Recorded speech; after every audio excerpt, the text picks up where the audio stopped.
Greetings everyone. Today, I invite you to explore a discourse based on the text Seeing the Drama of the Mind, provided by the Buddha's Practice Incorporated of Australia. The term fabrication in ancient texts is described as the mind's tendency to store and replay past experiences, sights, sounds, feelings, and weave them into a self-directed, self-acted drama. Using this concept, let us delve into a Buddhist scripture where the Jade Emperor, Emperor de Jade, seeks the Buddha's guidance on the origin of afflictions, as recorded in Volume 10 of the Longagama Sutra. Through a dialogue between the Buddha and Indra, Emperor de Jade, this text reveals the root of human conflict and suffering. The Buddha teaches that all disputes and afflictions stem from a subtle starting point fabrication, which evolves into desire, attachment, aversion, greed, and jealousy, ultimately leading to conflict and harm. By understanding this chain of afflictions, we can learn to pause, observe, and liberate ourselves from the cycle of suffering, becoming like a lotus that rises unstained from the mud. In the sutra, Indra asks the Buddha why beings, gods, humans, asuras, and other engage in conflict, even resorting to violence. The Buddha traces the root cause layer by layer, revealing the causal chain of afflictions. Indra asks, why are gods, humans, Gandharvas, asuras, and other beings bound by resentment, leading to enmity and violence? The Buddha replies, the knot of resentment arises from greed and jealousy, causing gods, humans, asuras, and other beings to harm one another with weapons. When Indra inquires further about the source of greed and jealousy, the Buddha explains, greed and jealousy arise from attachment and aversion. Attachment and aversion are the cause, the condition, and the origin. They exist because of this. Without them, they would not exist. Indra presses on, asking where attachment and aversion come from. The Buddha responds, attachment and aversion arise from desire. Desire is the cause, the condition, and the origin. They exist because of desire. Without it, they would not exist. When asked about the source of desire, the Buddha says, desire arises from thought. Thought is the cause, the condition, and the origin. Desire exists because of thought. Without it, it would not exist. Finally, the Buddha reveals the root cause. Thought arises from fabrication. Fabrication is the cause, the condition, and the origin. It exists because of fabrication. Without it, it would not exist. Indra, if there were no fabrication, there would be no thought. Without thought, there would be no desire. Without desire, there would be no attachment or aversion. Without attachment or aversion, there would be no greed or jealousy. And without greed or jealousy, beings would not harm one another. This dialogue clearly outlines the chain of afflictions: fabrication, thought, desire, attachment, aversion, greed, jealousy, conflict.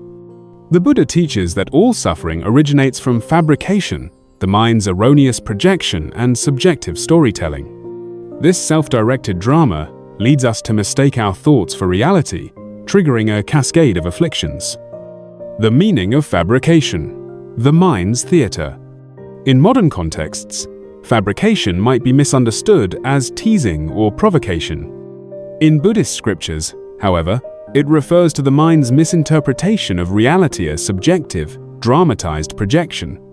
Our consciousness acts like a storehouse, filled with past experiences, sensations, and memories. From this archive, we select fragments, weave scripts, and stage dramas, mistaking them for the true world. This fabrication is like building an inner theater, where we produce tragedies or comedies based on our biases and emotions. The problem is that we forget we are the playwright and actor, becoming entangled in the drama. This leads to desire, attachment, aversion, greed, and jealousy, ultimately causing conflict and harm between people. To illustrate how this chain of afflictions unfolds in daily life, I will share 3 modern examples to demonstrate how the mind's theater transforms fabrication into conflict. Case Study 1: Misunderstandings and Jealousy in the Workplace. Imagine you see your colleague Lee chatting and laughing with the boss in the hallway. A thought arises in your mind. 1. Fabrication. You think, is Lee flattering the boss? What a brown noser. This is your mind weaving a script based on a fleeting observation, projecting your assumptions. 2. Thought. The idea grows. The boss praised Lee last time too. Is the boss playing favorites? My hard work is being ignored. Your inner script becomes more elaborate, forming a narrative of unfairness. 3. Desire. You want to change the situation, thinking, I need to get the boss's attention too. I can't lose to Lee. A competitive urge and desire for control emerge. 4. Attachment. Aversion. You begin to resent Lee, assuming they rely on connections rather than merit. Meanwhile, you gravitate toward colleagues who feel similarly overlooked, creating an us versus them dynamic. 5.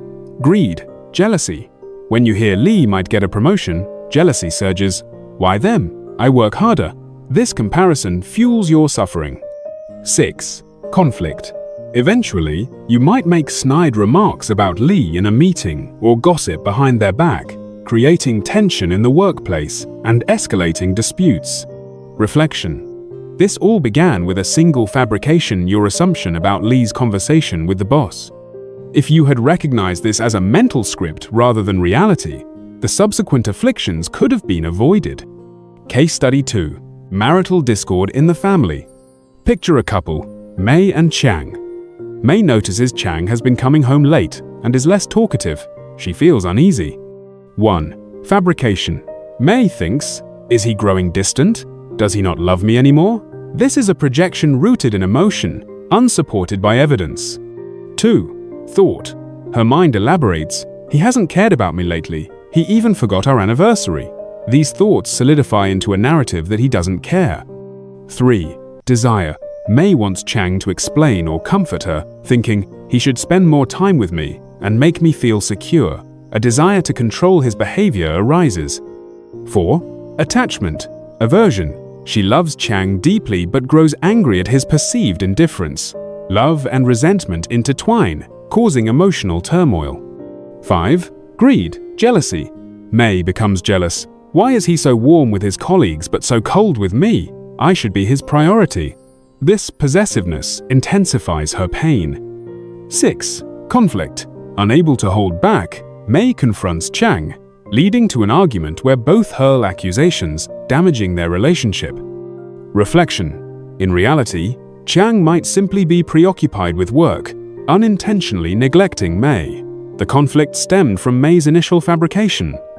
Had she paused to recognize her assumptions and communicated openly with Chang, the quarrel could have been avoided. Case Study 3. Emotional outrage on social media. Suppose you see a social media headline, "Foreign official publicly insults our country." Your emotions flare instantly.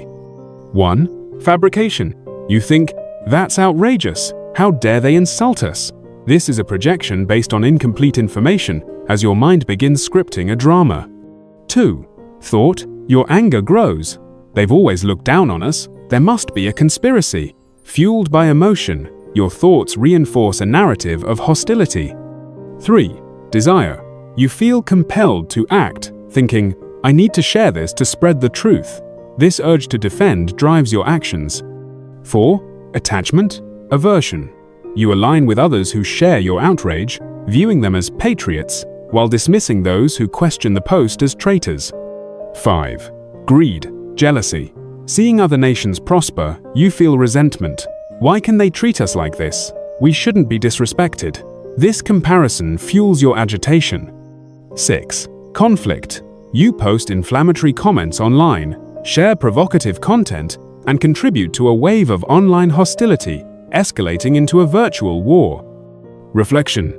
This all began with a sensational headline triggering fabrication. Had you paused to verify the facts or observe your emotional reaction, the cycle of conflict could have been broken. These 3 cases, whether in the workplace, family, or social media, reveal a consistent pattern of affliction, starting with a subjective fabrication, progressing through thought, desire, attachment, aversion, and greed, jealousy, and culminating in conflict. The Buddha not only identifies the root of the problem, but also offers a solution: halting fabrication. The Buddha explains to Indra that fabrication manifests in 3 forms. 1. verbal fabrication, harmful speech, lies, or provocative words. 2. Mental fabrication, prejudices and misconceptions about others or the world. 3. Desire-driven fabrication, pursuit and control fueled by craving. The Buddha teaches us to align our speech, thoughts, and actions in a way that neither harms ourselves, others, nor both. Specifically, observe the moment of fabrication. When you catch yourself weaving a script, for example, "They must look down on me," pause and ask, "Is this true, or is it my projection?" Do not follow thoughts.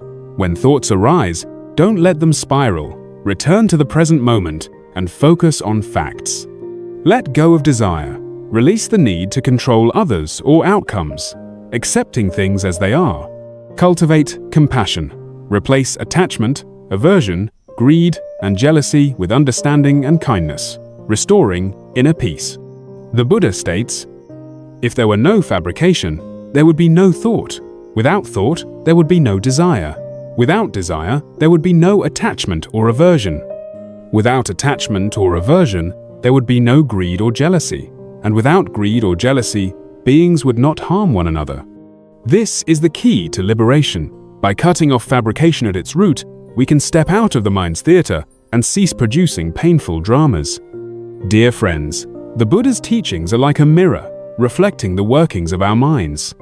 Every day, we fabricate reality, weaving scripts with our biases and emotions, then becoming entangled in them, leading to conflict with others. But we can choose not to perform this play. Just as a lotus rises from the mud unstained, through awareness and practice, we can see through the illusion of fabrication and break the chain of afflictions. Let us begin today by practicing pausing at the moment fabrication arises, observing our minds with wisdom and dissolving conflict with compassion. When we stop scripting and acting in painful dramas, we become true practitioners, living lives of clarity and freedom. Thank you for listening. May we all become unstained lotuses, and may the world grow more harmonious through our awakening. Thank you, and until next time.